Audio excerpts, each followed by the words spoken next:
Bonjour, aujourd'hui nous allons voir une situation où on va avoir à faire un arbre des probabilités avec des événements équiprobables. Donc voici la situation. Nous allons tout d'abord lire l'énoncé. Donc pour leur mariage, un couple élabore le menu qui sera présenté aux invités.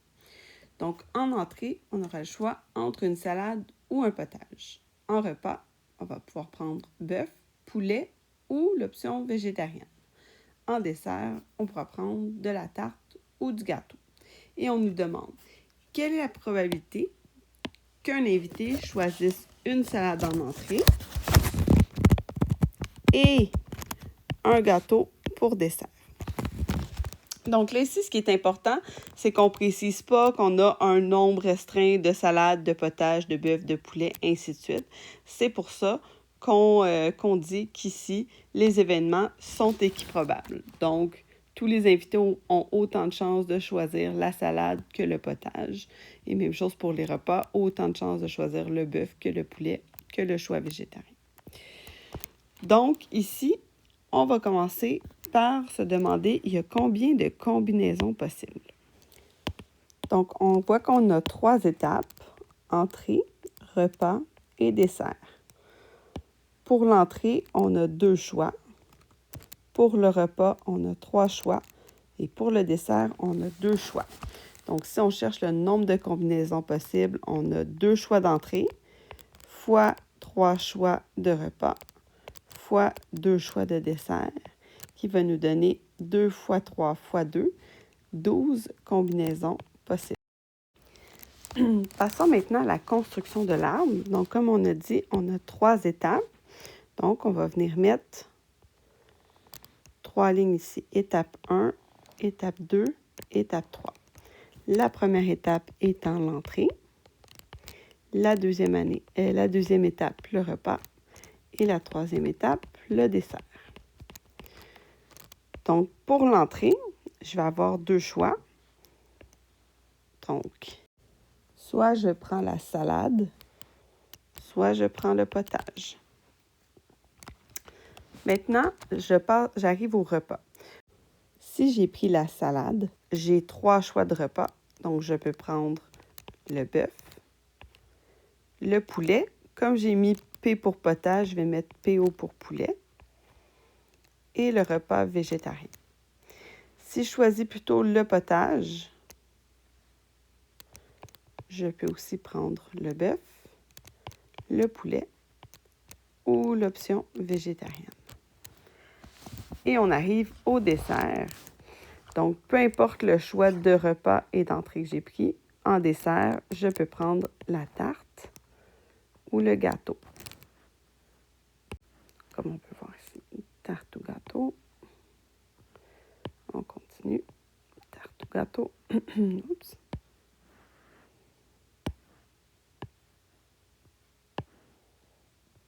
Ainsi de suite pour chacun des choix.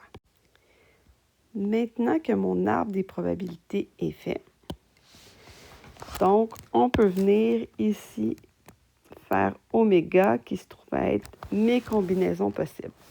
Donc la première combinaison serait salade, bœuf, tarte. La deuxième combinaison serait salade, bœuf, gâteau. Ensuite, on aurait salade, poulet, tarte. Salade, poulet, gâteau. Salade, végétarien, tarte. Salade, végétarien, gâteau. Et on continue si on n'a plus du tout pris le potage. Donc, on aurait potage, bœuf, tarte. Potage, bœuf, gâteau. Potage, poulet, tarte. Potage, poulet, gâteau. Potage, végétarien, tarte. Potage, végétarien, gâteau. Donc ici, on a toutes listé les combinaisons possibles. Revenons maintenant à notre question. La question étant, quelle est la probabilité qu'un invité choisisse une salade en entrée et un gâteau au dessert. Donc, si on regarde, dans le fond, nos combinaisons, donc, on regarde toutes les combinaisons qui ont salade en entrée et gâteau. Donc, j'en ai une ici. Ici, salade, gâteau. J'en ai une deuxième ici, salade, gâteau. J'en ai une troisième ici.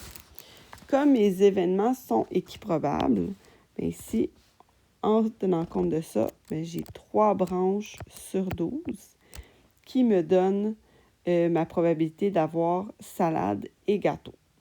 Si on allait plutôt avec les probabilités, donc on aurait la probabilité de choisir une salade en entrée. Donc, comme j'ai 2 choix d'entrée, est de 1/2. La probabilité de choisir le gâteau comme dessert, comme j'ai 2 choix de gâteau, est de 1/2 aussi. Donc, la probabilité d'avoir une salade en entrée et un gâteau au dessert serait égale à 1/2 fois 1/2, qui nous donne 1/4.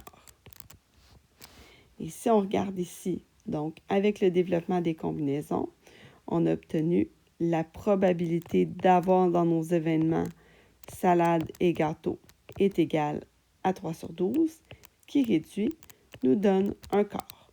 Donc, on voit bien qu'en allant avec les probabilités ou avec l'arbre, on obtient la même probabilité qui est de 1 sur 4.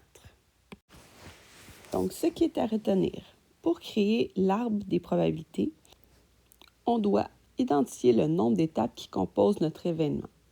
Dans notre exemple, on avait 3 étapes. On avait l'entrée, le souper et le dessert. Ensuite, on va venir mettre les branches qui vont représenter le choix pour chacune de ces étapes. Pour calculer la probabilité, on doit se rappeler que la probabilité d'une suite d'événements, ici dans notre exemple, on demandait de calculer la probabilité d'avoir salade et gâteau, donc probabilité de SG, est égale à la probabilité de choisir une salade multipliée par la probabilité de choisir un gâteau.